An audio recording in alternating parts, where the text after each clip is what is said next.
World government is scared only of few things in the world of One Piece. Ancient weapons, Joy Boy, and the one mysterious name D. Monkey D. Luffy, Gold D. Roger, Trafalgar D. Waterloo. Why do all these legendary characters carry the same middle initial? And why did Corazon said the people with D in their names are naturally enemies of the gods? Let's decode One Piece के सबसे बड़े mystery में से एक, The Wheel of D. One Piece के world history में एक hidden truth exist करता है जो 800 ईयर्स से दुनिया से छुपाया गया, और उस ट्रूथ का direct connection the wheel of D से है। इंटरेस्टिंग बात यह है कि जिन कैरेक्टर्स के नाम में डी होता है वो नॉर्मल लोग नहीं होते, उनमें कुछ कॉमन ट्रेट्स होते हैं। They challenge the world, they fear nothing, they smile before death, और डेस्टिनी समहाउ उनके साइड होती है। Example, Monkey D Luffy laugh before execution in Loguetown, exactly like Gol D Roger smile before his death. Even Portgas D Ace smile in his final moments. ये सब कोई coincident नहीं हो सकता। सबसे शॉकिंग क्लू हमें मिला फ्रॉम कोराजोन। उसने लॉ को डायरेक्टली बोला, D clan are the enemies of the gods. यहाँ गॉड्स का मतलब है सेलेस्टियल ड्रैगन्स, वर्ल्ड गवर्नमेंट के रूलर्स। मतलब 800 साल पहले भी कोई ऐसी फोर्स थी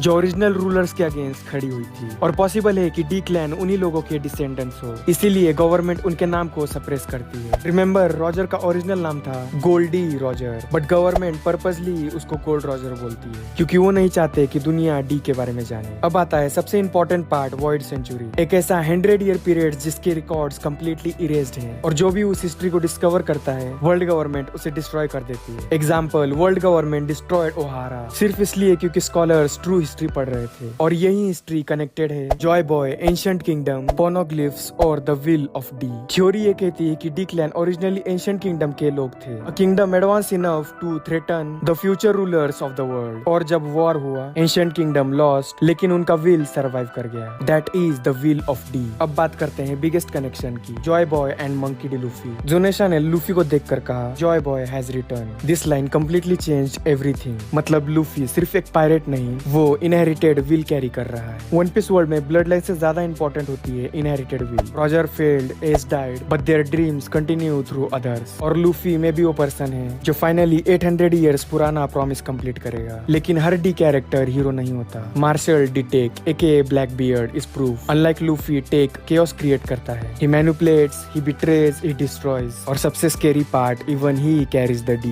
That means D doesn't represent good. Instead, D represents people who change the world. And that doesn't matter if it's good or evil. अब biggest question, D का actual meaning क्या है? Fans ने बहुत theories बनाई हैं. Down, Devil, Dream, Destiny. Most popular theory, D means down. क्योंकि entire story repeatedly talk about bringing the down of the world. Wano arc में भी ये line multiple times repeat हुई, और Luffy का Gear 5 transformation literally freedom और sun symbolism represent करता है। Sun God Nika, down, freedom सब कनेक्टेड लगते हैं। मेरी थ्योरी ये है, the wheel of D is not a family name, it's a mission, a promise pass down through generations, a will to oppose tyranny, bring freedom and reveal the truth of the world. इसलिए government उनसे डरती है, क्योंकि जब true history reveal होगी entire world order collapse हो सकती है। So the wheel of D is probably the biggest mystery in the world of One Piece, and honestly Oda has been building this mystery for more than 20 years. But one thing is certain, when the truth of D is finally revealed, the world of One Piece will never be the same again.